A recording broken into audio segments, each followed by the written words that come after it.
Welkom terug by die groot ontbyt. Kyk, as jy nou al op 'n stadium malaria gehad het of mense ken wat malaria het, sal jy verstaan hoe belangrik hierdie kwessie is in Suidelike Afrika, in Afrika se geheel. En ons selfs môre met Dr. Chris van Straten weer eens, hy is die van International SOS. En ons praat bietjie oor 'n entstof. Ja, RTS S-entstof wat met politieke steun en toenemende druk dalk malaria in Suidelike Afrika kan uitwis. Genade. Goeiemôre Chris. Goeiemôre. It's always lovely having you here en ek weet ons praat maar Afrikaans. Wat jy probeer en dit is altyd pragtig, dankie. Maar Chris, kom ons praat bietjie oor malaria in Afrika.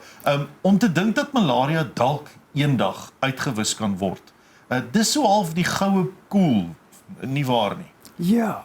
En ja, net verskoning vir die mense daar buite. Ek hakel bietjie in Afrikaans en I do better science in English. Right, so yes, malaria is a killer, right? It's been killing us humans for centuries. Yeah. Millennia. And the good news is this, well, first of all, it's preventable. It's completely treatable, right? So no one should die from malaria. But, and it can be eliminated from countries. So I don't know if you know this, Egypt has been declared 3 years malaria-free. Wow. Yeah, so Egypt is now malaria-free. America has been malaria-free for over a century, but recently there were a couple of malaria cases. How did that happen? Well, open borders, migration, the mosquitoes are evolving, malaria is evolving, and climate change, right? So when it comes to these vaccines, they're very exciting. So RTS S, R21, and in fact of this year now, previously when we had this discussion, we were in trials in over 20 countries, and it was looking encouraging, and the data now shows that a 75% reduction in malaria cases and malaria deaths in the South or the African countries where that was studied. Wow. That's huge. Yeah. That's massive. But I agree with you, we're not going to eradicate malaria with one thing, entstof. Yeah. We need to have these different tools. So Egypt didn't eradicate malaria with using this vaccine. They were doing tracking, monitoring, screening. There's now an AI mosquito net, and that doesn't mean it's electrical. It's what stands for active ingredient. It's got 2 chemicals that kill the mosquito. Impregnated into the net. Yeah, mosquito nets. The knockdown spraying. Education, Mensa. You know, many people still get malaria. People that can, most at risk, young children under the age of 5, pregnant women and travelers. It's the expats. Now, with our company, we work with 9,000 companies globally in 90 different countries. And our job is to be, if an expat gets sick in Angola or Mozambique, who do they call? They call us. And if the guy's got cerebral malaria or he's gone into kidney failure, where do we have the air ambulance? It's in Lanseria.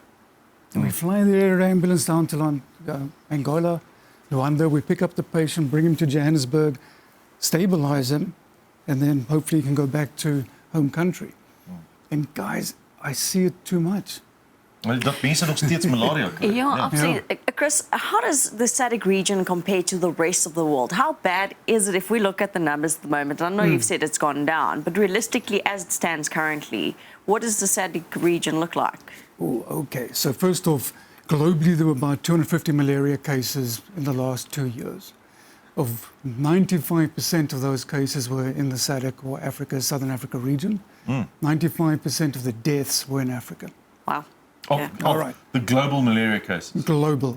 So we are it. We're the hotspot. We're the perfect storm. And what's challenging is this. Before 2019, the malaria numbers in many African countries were stable or declining. And we were very proud. We were thinking eradication. South Africa, we were thinking eradication.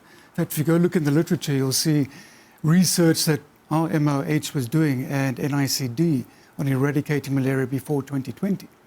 Then we had perfect storm, COVID-19. Funds get diverted, the focus is off malaria.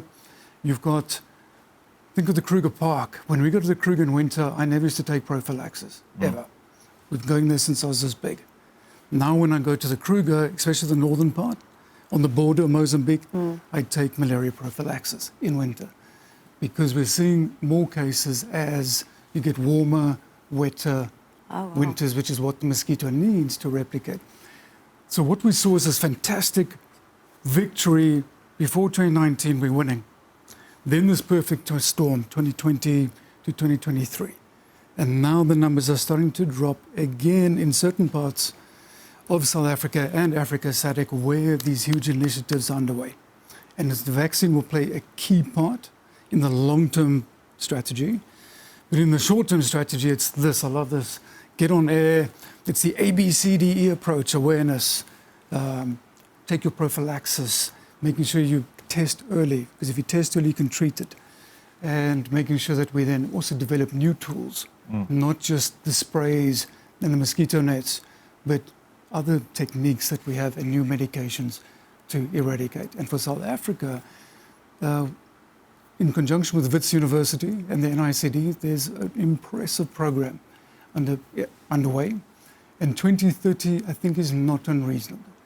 2030, not unreasonable. Not unreasonable. But again, there's a caveat. The caveat is this. We might be able to stop malaria in South Africa. But if it keeps drifting in over the border, because it's out of control in, let's say, Angola or Mozambique, then it's going to drift in. So that's why the SADC countries are having this discussion. It can't just be South Africa, we're on our own and we fix it. It has to be regional. It has to be regional to be effective in the long term. But now this vaccine, a lot of people are always skeptic about vaccines, skeptical. How does this vaccine work? Okay, how many hours do we have? We've got like a minute. In fact, we have to do the grootmiddagete to have a full discussion on that. So first off, vaccines can be pretty complex, but a virus like COVID is not too complicated. The malaria parasite, my grandfather was a professor of medicine at Wits, and his colleagues were trying to build a vaccine. And there were over 100 developed and over 100 that failed. Wow. Right? Because the falciparum parasite is very complex. In your body, it has different life cycles. First, it's in the blood in one form. Then it jumps into your liver and changes into another form.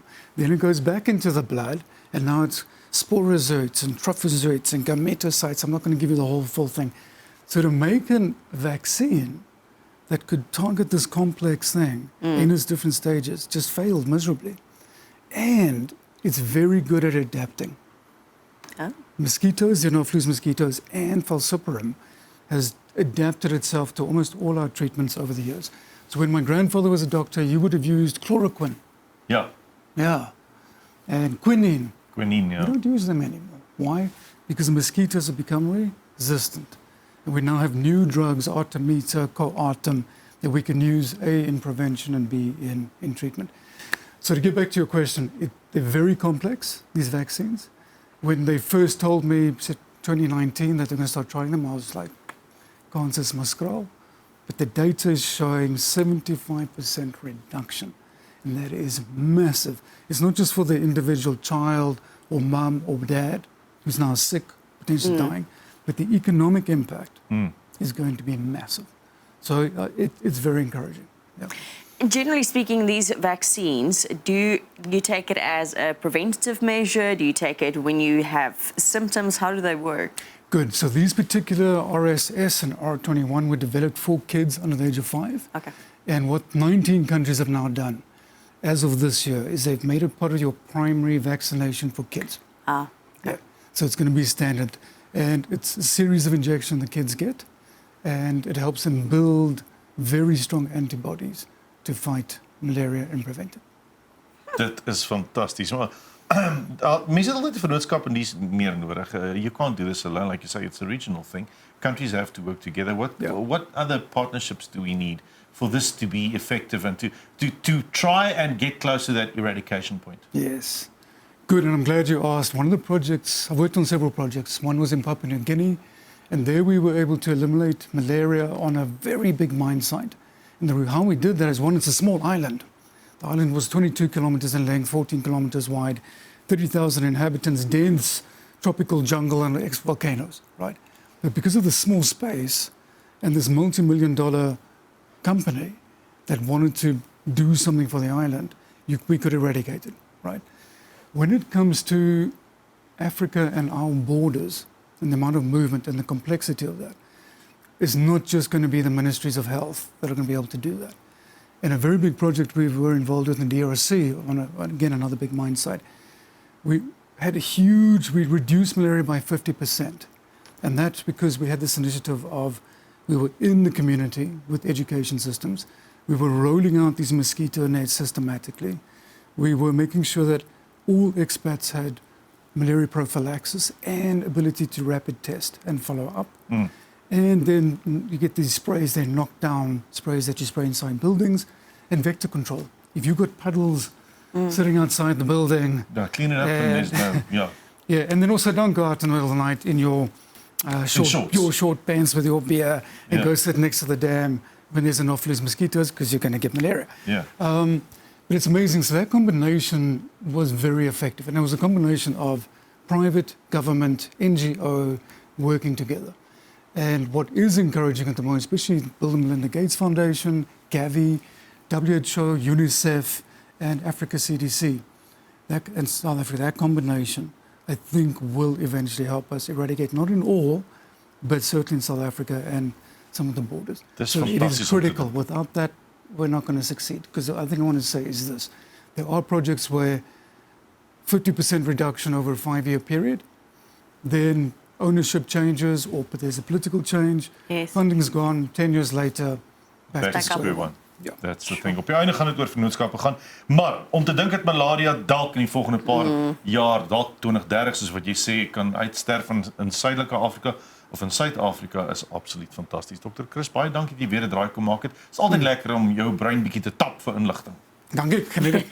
Nou ja, daar sê Dr. Chris van Straten van International SOS van Noord by ons kuier. Spesifiek oor die feit dat malaria dalk teen 2030 uit Suid-Afrika uit kan wees as ons almal lekker saamwerk. Nee, as ons terugkom na die advertensiebreek, dan gesels ons met 'n boer soek 'n vrou deelnemer.